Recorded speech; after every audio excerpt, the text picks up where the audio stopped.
Alright, welcome back to a new season of The Bachelorette with Stacey B and the husband. Hi guys! Hello! We're back! We're back. It's been a quick 8 weeks and here we are. It is the night of the season premiere of The Bachelorette with Ashley Hebert. Is that how you say her name? Hebert. It's like Hebert. Anyway, we just finished watching. We had the premiere party here tonight. It was a wild and crazy time. Riveting. Smashing. We had a great opportunity to have our party sponsored this year by Blue Bunny Ice Cream. Blue Bunny. Blue Bunny. They sent us these individual, I'm showing you the back. Blue Bunny, this is birthday party, 220 calories, individual servings. These are called personals. And they're really good. They're like delicious. Delicious. I've been calling the husband all day from work, being like, "Don't eat the ice cream. Save some for the party." I had a few.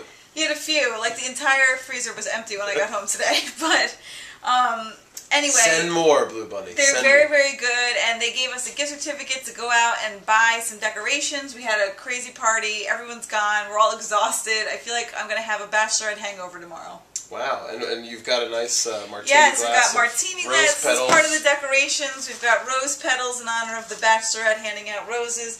We've got sword floss because our bachelorette is a dentist, as we know.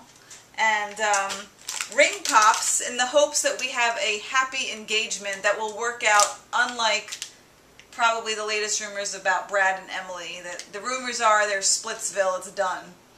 It's a shame because Emily would have been a much more interesting bachelorette. Which I think is like the theme of tonight's show, because Ashley kept saying to everybody, "Oh, I'm so glad that you're interested in me." And, you know, like, stop saying that, Ashley. Like, they chose you to be the bachelorette. Own it, you know? Like, stop worrying that the guys aren't going to like you. I mean...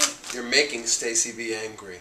I was really upset. I mean, she looked great. She, you know, there's a concern out there that will she be able to carry the season? And I'm sure that she even thinks that, because she's asking the guys, like, "Oh, I hope they like me." No other bachelorette in the history of the show has come on the season and said, "Are these guys going to like me?" It's always just assumed that they're going to like them. I mean, Jillian Harris was similar type personality, bubbly.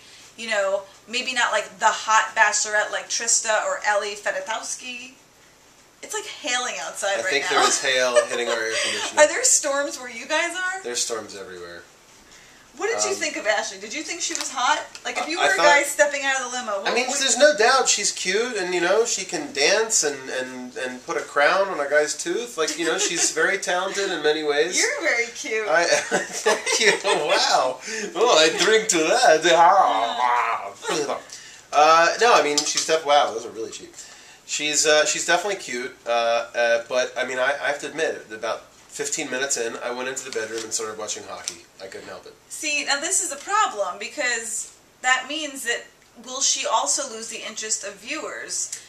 Especially those watching the Stanley Cup playoffs. I mean, I think part of Brad Womack's appeal, even if you didn't like Brad, like the women on the show were very attractive women. I mean, you had Michelle, crazy Michelle, who was gorgeous. You had Emily, who was beautiful. You had Chantel, and you had Ashley's, both of the Ashleys.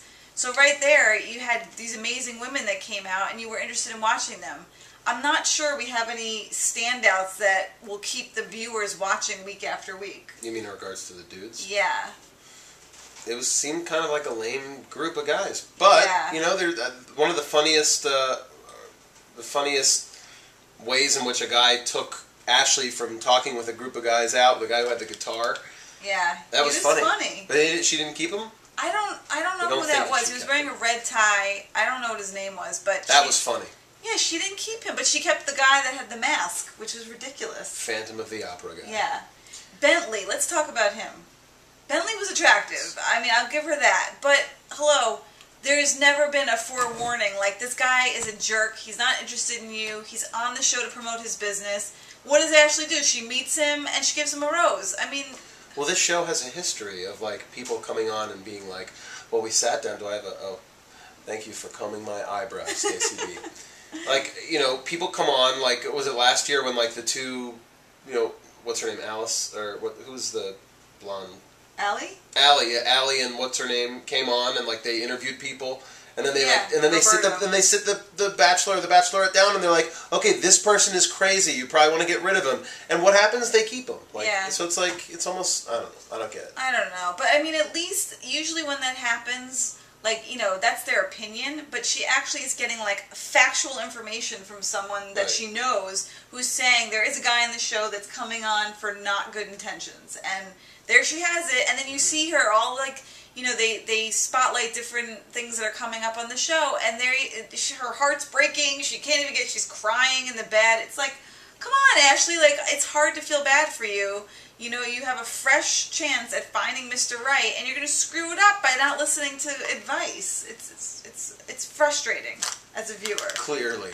I really liked Ben, the winemaker guy. He was adorable, and I'm not usually into guys with like long floppy hair, but I liked him. And he kind of looked like Steven, the hairstylist, who also had long floppy hair. They had this like basset hound kind of look to them, but they seemed like wholesome guys. I like the guy she gave the first impression rose to. Who'd she give it to? Ryan? Ryan, I think. Mm-hmm. Maybe? He was the guy the solar energy guy. I don't remember what his name was. Technology sales or something? Yeah, he seemed like almost like geeky, not geeky, like a little bit like nerdy, but in a sincere kind of way. And I noticed she picked sincerity over like cockiness. Although she kept that guy Mickey, the one that tried to kiss her right away. Oh, really? He had like bulging eyes. JP, who's from Long Island, I have a friend that actually knows him and says that he's a pretty nice guy, so it'll be interesting to see how he does.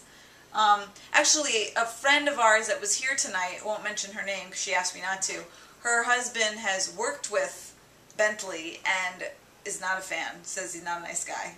Oh, you mean Melissa? What? That's a lie. Her name's not Melissa. Her name is not Melissa. It's like, what? Wow. What? All right. Woo, you're making me sweat. That might be So good. location-wise, it looks like they're going to some cool places. Taiwan, I think, was mentioned. Fiji, so that looks like that could be exciting if you're looking to go on vacation. It looks, yeah, like it's going to be a thrilling year of The Bachelor. I'm going to be about as into it as Tim was into that first date. Yeah, I mean, look, let's pick this up. I mean, we need to come up with some. We need to come up with some, motivations or maybe a drinking game to get into the show. I was going to say that drinking game. Yeah. I don't know. The jury is out. I'm going to give it another week, and we'll evaluate how she does. Give it a week. Well, and then you'll give it another week. to decide whether it's a great season or just a mediocre season. Right now, I'm on the fence. We're going to have to think about this a little bit more. Maybe Blue Bunny will send us some more ice cream, and that will be great. That would definitely help. Could you do a Blue Bunny voiceover? Blue Bunny. Hopping for good ice cream. That's not bad. Blue Bunny. It's blue. It's a little bunny and some ice cream. I'm lactose intolerant, but I'll eat it anyway. 'Cause it's that good. 'Cause it's good. Blue Bunny, my husband ate all your ice cream.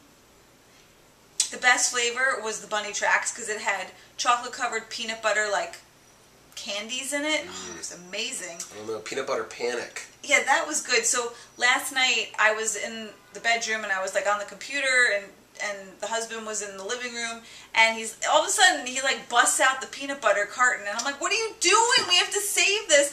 And so then I was like, well, let me have a little bit. So I take the little plastic spoon, and they attach a plastic spoon to the container, which is awesome because you don't have to waste a spoon.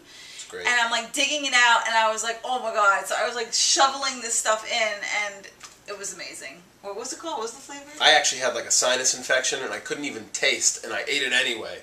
What a waste. But it was delicious, even though I couldn't taste it. And some of the servings have only 180 calories, and the other. Meanwhile, I have a wedding this coming weekend, and I really need to get in shape. You've got 20 seconds to finish this. I gotta get in shape. We got a wedding. Get in shape. No more ice cream for this week. We'll start again next week after the wedding. I gotta finish my dress. I gotta tone. I mean, we're back in the season. I gotta look good. So summer's coming. All right, good luck to anyone who wants to continue watching this show, and thanks for tuning in. We'll be here next week. Tell us what you thought, and happy premiere. All right. Good night. Good night.